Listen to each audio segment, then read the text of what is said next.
saat yang teduh menghadap tahta Bapa-Ku, ku naikkan doa padanya sehingga hatiku lega di waktu bimbang dan gentar. Jiwaku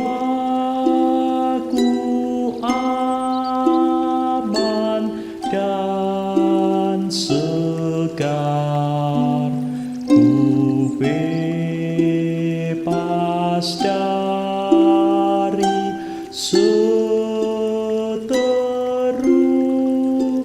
di dalam saat yang teduh.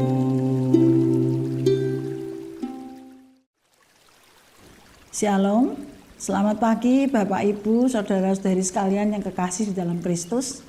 Kita berjumpa kembali pada pagi hari ini dalam program Hikmat Pagi. Kita bersyukur kepada Tuhan atas segala kasih setianya yang selalu baru setiap hari.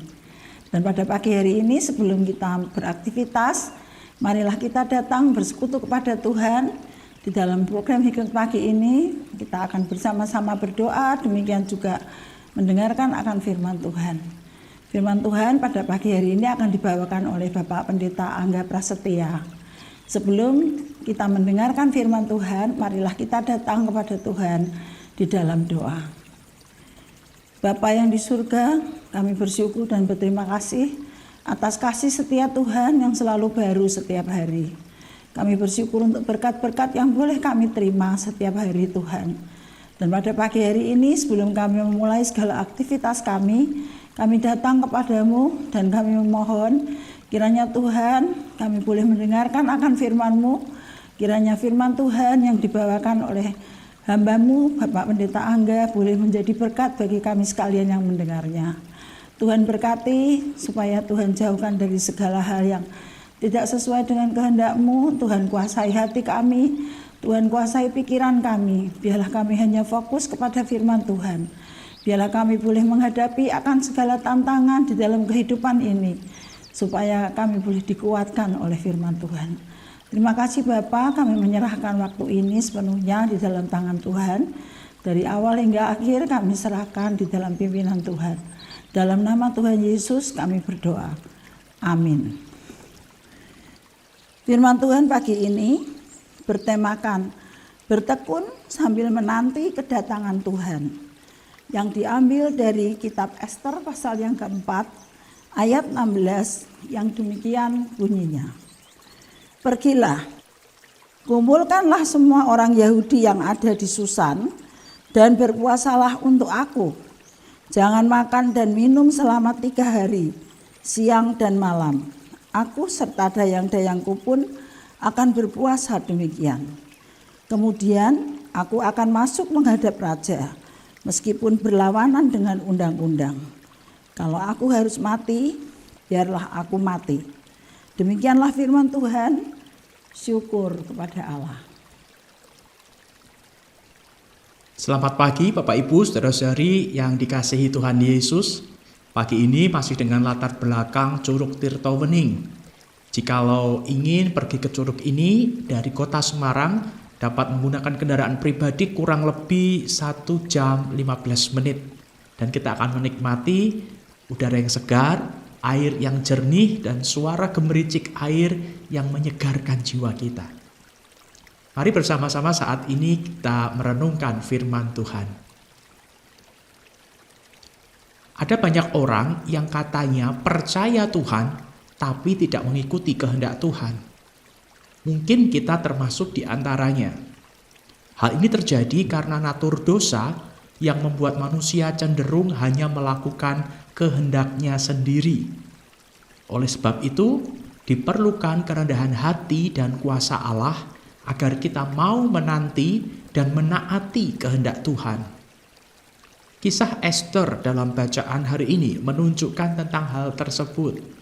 Ester dipilih menjadi seorang ratu dari Raja Ahasiweros. Singkat cerita, paman Ester yang bernama Mordekai menolak untuk sujud kepada Haman, petinggi kerajaan tersebut. Haman yang marah menyusun rencana untuk membinasakan Mordekai, bahkan seluruh orang Yahudi, seperti yang tertulis dalam Ester 3 ayat 4-6. Haman memanipulasi Raja Ahasiweros agar memberikan izin untuk melancarkan rencananya. Mengetahui hal tersebut, Mordekai, Ester, dan semua orang Yahudi membuka diri untuk menantikan Tuhan. Menariknya, mereka tidak menanti dengan berdiam diri saja. Mereka menanti sambil bertekun dengan berpuasa. Apa yang terjadi setelahnya? Tuhan membuat Ester berhasil menemui Raja Ahasiweros, sehingga bangsa Yahudi selamat dari rencana genosida yang dicanangkan oleh Haman. Ester dan Mordekai berhasil menyelamatkan bangsanya dari ancaman genosida. Namun puluhan abad kemudian muncul satu pribadi yang jauh lebih besar dari mereka. Dialah pribadi yang membebaskan umat manusia dari persoalan yang jauh lebih besar, yakni dosa. Pribadi tersebut adalah Yesus Kristus. Dia telah mati, disalibkan untuk menyelamatkan manusia berdosa, termasuk saudara dan saya. Lantas, apa respon kita? Apakah kita mau hidup taat dan menaati Dia dalam pengharapan? Apakah kita tetap berserah kepadanya dalam menghadapi lika-liku kehidupan? Apakah kita bertekun untuk terus mencari kehendak Tuhan? Kiranya Roh Kudus menolong kita.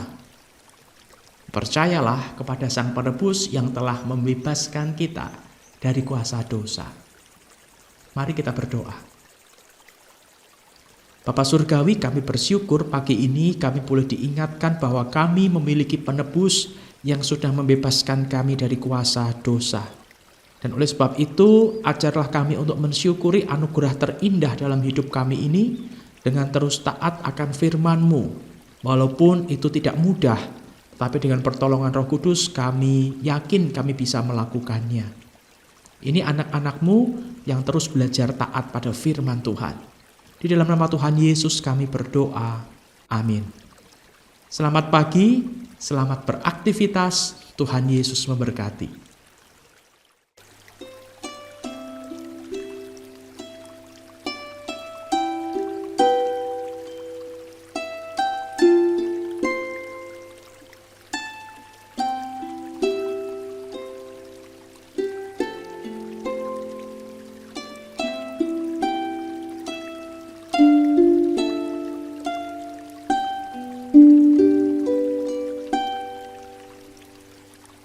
Tuhan, Kau gembala kami, tuntun kami domba-Mu.